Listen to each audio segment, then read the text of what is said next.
Good evening and welcome to our live tonight. So apologies about the slightly delayed start time tonight, just working around a few things here at home. So very nice to have you here on the live stream. And if you're joining us on the recording, welcome as well. So we're going to carry on with our 30 days and 30 tips, as you've guessed it, Microsoft 365 this evening. And tonight we're going to look at multilingual data collection with Microsoft Forms. Microsoft Forms, we've touched upon it in yesterday's session, and we looked at how we can take data from a form using the Power Automate app within Microsoft 365 and put that data into a SharePoint list and also send an email to let us know that that data has kind of been submitted into that form. So we're today just going to give you a quick demo on Microsoft Forms, show you how to get into the app. We're going to create a very simple form, not quite as simple as yesterday's, which had one question on there, but we're going to create a form in the Microsoft Forms app, and then we're going to show you how you can make that form multilingual, because in this day of global business, it's really handy to have a functionality to easily make your form multilingual on the front end, but make sure that you can also analyze the data that's coming in the back end in one place. And then finally, we'll also show you how to make use of some of the built-in data analysis functions within Microsoft Forms so that we can see how that form has been responded to. Okay, so without further ado, I am going to, as usual, share my screen here. So bear with me 1 second.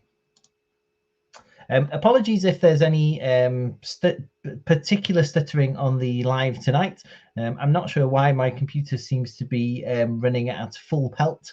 I think it's now calmed down, so hopefully we're not doing too badly, but apologies if that is the case, and hopefully we'll have it sorted by tomorrow if it continues. So I think we're okay. Looks to be not too bad now on the stream. Okay, so here we are inside of my Microsoft 365 portal. And if we look here on the left-hand side where we can find all the apps, as we already know by now. So Microsoft Forms is this green icon here with an F on there. So you can get into Microsoft Forms by clicking on this Forms button down here. And this will bring us into Microsoft Forms. Now we can see some of the forms that I've already created. Most of these don't have a title. So this flow demo was the one that we used yesterday for the one to do with Power Automate, to show how we can take data and make it flow through different applications. And what I'm going to do simply here is create a new form. And this is as easy as it is. So we're already inside Forms. We've already created our first form. So let's quickly fill this out. We don't need a description there. We can even put a background on here as well. And we can get an image search quickly through using this button here. We're not going to do anything of that nature now. So we're going to just add a new question. So our first question is going to be a text question.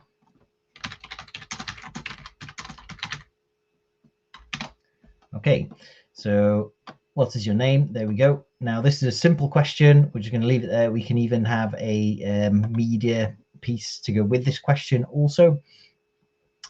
So we're just going to leave it there. You see we've got some options here. So we've got long answer, and we can make it a required question as well. And now I'm going to add a second question in here. So let's have a more interesting question potentially. So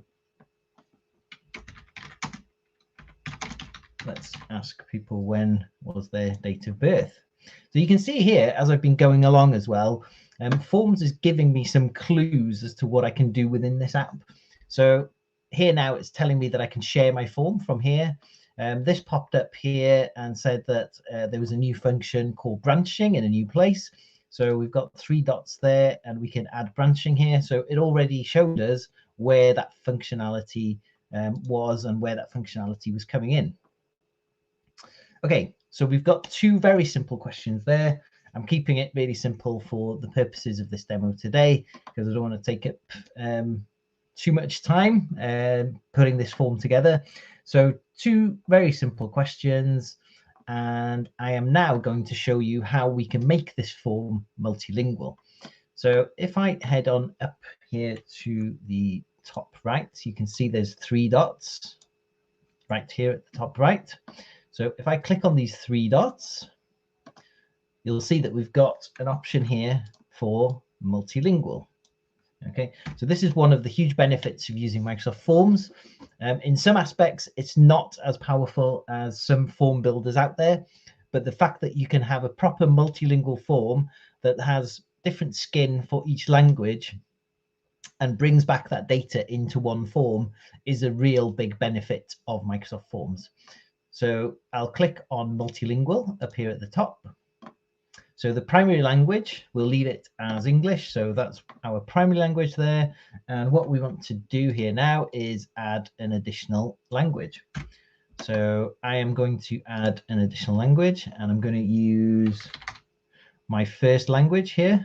Oh, excuse me. Oh, there we go. So Cymraeg, Welsh, I'm going to use my first language there.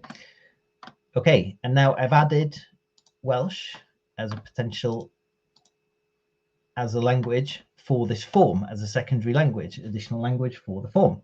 So I can now, if you see, there is a pencil next to the Welsh language there. And if I click on this pencil, it will ask me what the labels are for these questions in Welsh. So I'm going to put in the translations here.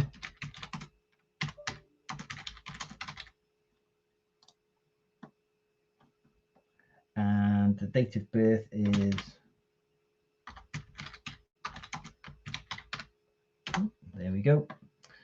So all I need to do is just put in the translations for the particular questions.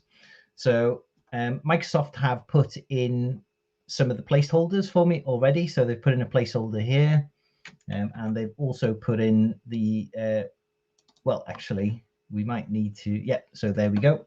So they have also put in the placeholder for the date of birth as well. And we've just put in the descriptions for the questions that we've created within the form.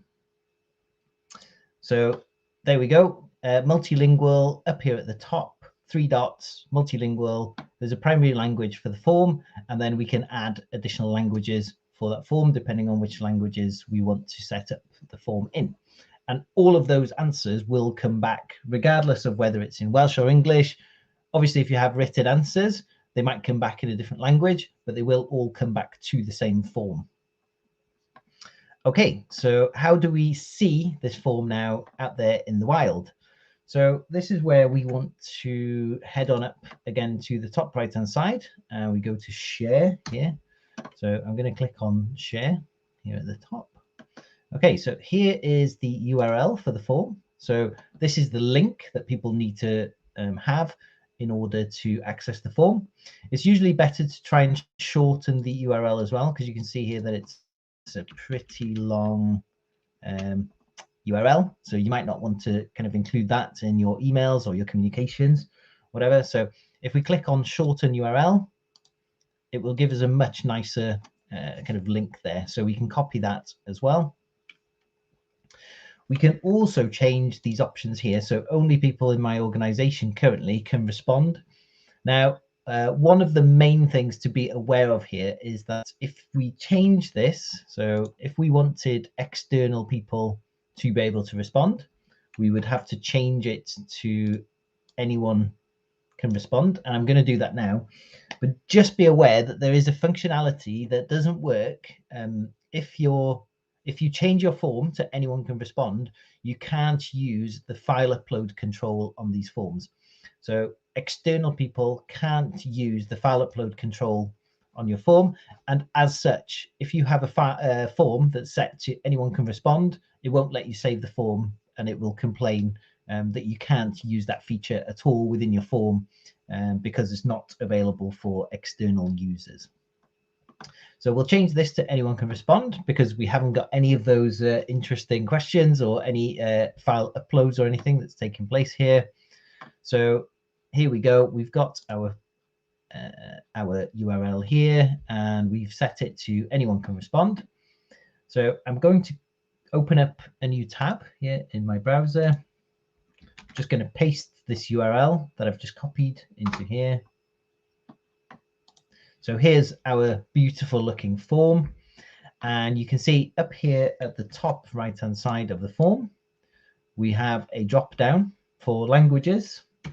So English was the primary language of this form, and I also then have, as a secondary language on this particular form, I have Welsh set up also.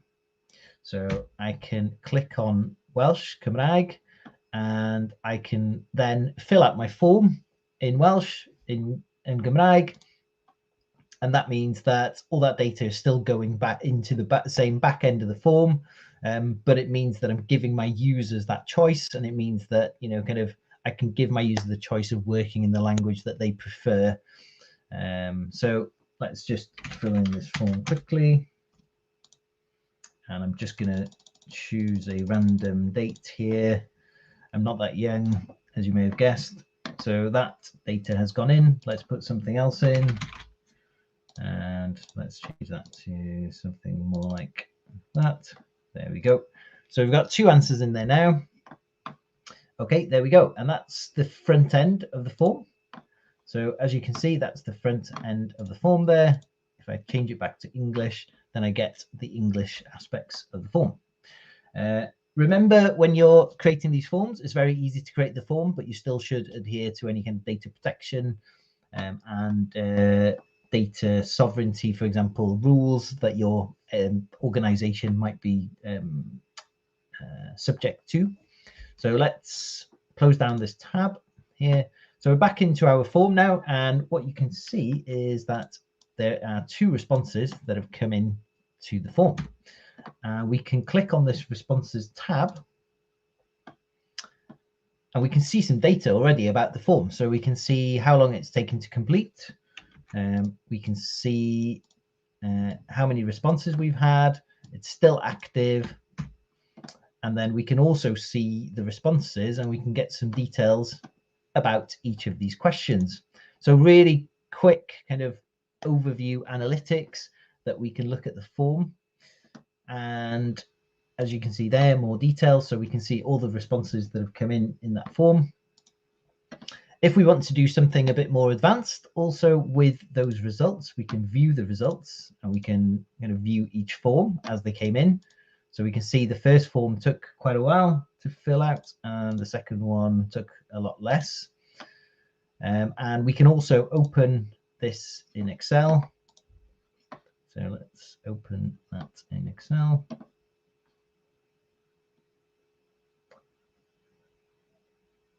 Okay, there we go. Okay, I'll just bring this over here.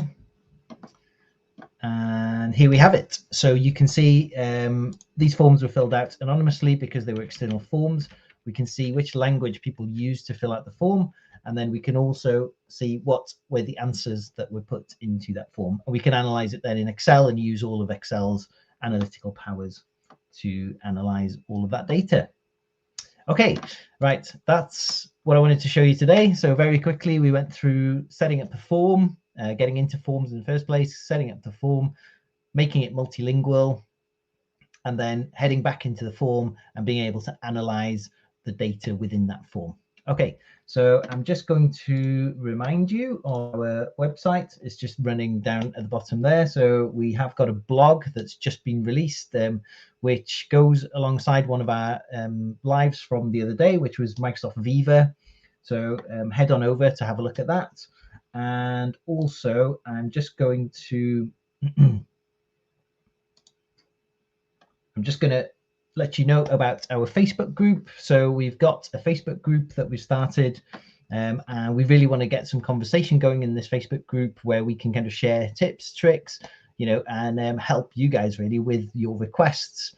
And that Facebook group would be great because everyone can learn from each other, and we can make sure that we're kind of helping you with the knowledge that you really wanted to pick up regarding these kind of applications. All right, so thanks very much for joining us, and we'll see you for tomorrow's tip. All right, thanks very much. Good night.